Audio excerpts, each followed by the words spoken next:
आज आपण आलेलो आहे वरसाळा ग्रामपंचायत हद्दीतील उंबरपाडा या गावामध्ये. या गावामध्ये काही दिवसांपूर्वी एक वयस्कर आजी आहे. तिच्या घर भर पावसामध्ये त्या घराची एक भिंत पडली होती आणि त्या भिंत पडून मोठे नुकसान झाले होते. सुदैवाने यामध्ये जीवितहानी झाली नाही. तरी आपण यांना आज भूमिपुत्र विकास फाउंडेशनच्या माध्यमातून एक छोटीशी मदत करण्याचा आज आमचा प्रयत्न आहे. तर आपण आज बघूया या घरामध्ये किती प्रकार नुकसान झाले ते.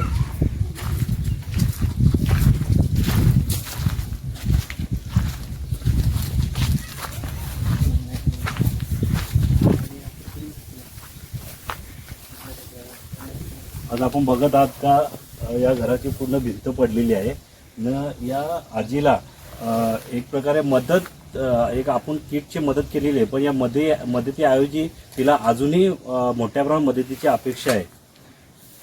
आज तिची भिंत पडलेली आहे तर तिला एक घर सुद्धा सुस्थितीत बांधण्याची तिला अपेक्षा आहे.